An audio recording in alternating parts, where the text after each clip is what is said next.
Hello friends, welcome to my channel MSc zoology IGNOU classes. Friends, आज की इस particular video में हम कवर करेंगे MZOE3 का जो हमारा एक बुक है एक्वाकल्चर। एक्वाकल्चर फर्स्ट में हम जो फर्स्ट ब्लॉक है वहाँ का स्टार्टिंग का जो टॉपिक है वो स्टार्ट कर रहे हैं। तो आज की इस वीडियो में हम कवर करेंगे स्कोप ऑफ एक्वाकल्चर। एक्वाकल्चर से क्या स्कोप है, राइट। तो सबसे पहले देखते हैं what is aquaculture. Aquaculture is redefined as culture of aquatic crops under controlled conditions for the benefit of humans. Aquaculture क्या है? एक कल्चर ऑफ एक्वेटिक क्रॉप्स। इसमें हम क्या करते हैं? एक्वेटिक क्रॉप्स का कल्चर करवाते हैं, राइट। एक्वेटिक क्रॉप्स मतलब जो पानी के अंदर बिल्कुल ग्रो करती हैं अंडर कंट्रोल्ड कंडीशंस, और वहाँ पर कुछ कंडीशंस हैं जो हम कंट्रोल्ड कर लेते हैं for the benefit of humans के बेनिफिट के लिए, और तब हम क्रॉप्स को ग्रो कराते हैं। तो वो कहलाता है एक्वाकल्चर। अब देखते हैं what are the sources of aquaculture, what are the scope in aquaculture, right. So पहला पॉइंट है स्कोप किससे related, that is source of protein diet, right.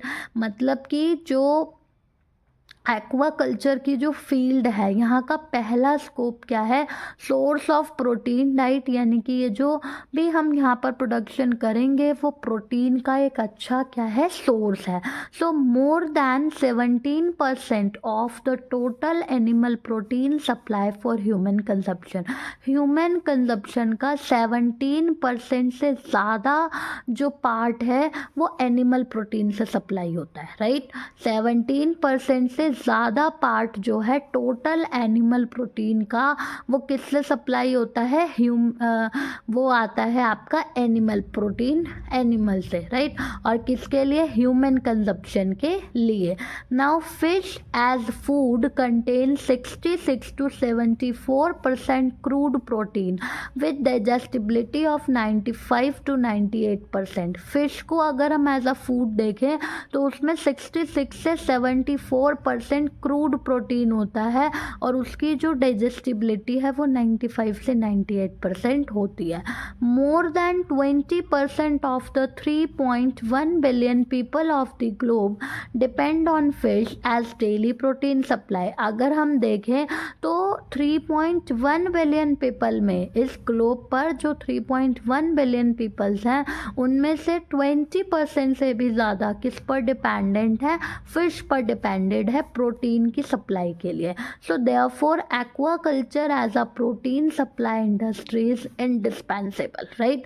Aquaculture का प्रोटीन सप्लाई के इंडस्ट्री में एक अच्छा रोल है, right.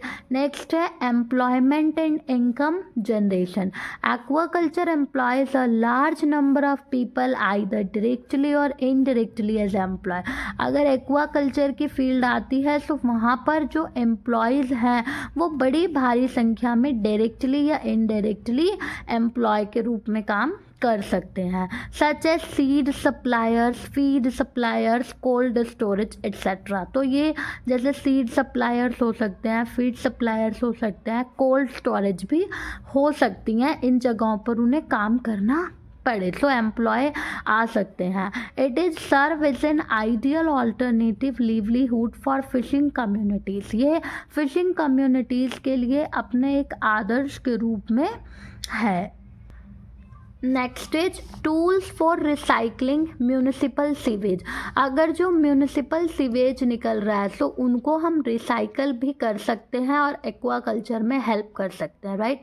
Recycling of municipal sewage through aquaculture would also serve as an effective method of retrieving nutrients for alternative agricultural use. यानी कि municipal sewage के recycle से जो एक्वाकल्चर है वो एक इफ़ेक्टिव मेथड को सर्व करेगा रिट्राइवरिंग न्यूट्रिएंट्स के लिए एक अल्टरनेटिव सोर्स है एक्वाकल्चर का, ठीक है। Resource enhancement of open waters, जो ओपन वाटर्स हैं उनके रिसोर्स में इन्हेंस होना, यानी कि the resource potential, it means aquatic flora and fauna of open waters are getting depleted due to factors like exploitation and environmental degradation। यानी कि जो रिसोर्स पोटेंशियल है, मतलब जो एक्वेटिक फ्लोरा और फोना है वो क्या है, ओपन वाटर्स हैं और वो डिप्लेटेड होते जा रहे हैं, नष्ट होते जा रहे हैं कुछ फैक्टर्स के कारण, जैसे कि ओवर एक्सप्लॉइटेशन से, एनवायरमेंटल डिग्रेडेशन से। Resource enhancement in such water is possible.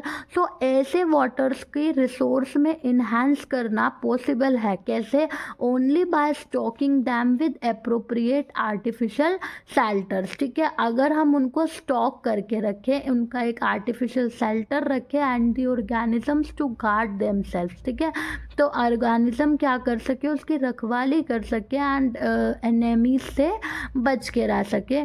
So where predation and juvenile mortality are much reduced, ठीक है, जहाँ पर प्रिडेशन और जुवेनाइल मोर्टेलिटी दोनों क्या हो, कम हो, ऐसी टेक्निक को एक्वा रैंचिंग बोला जाता है।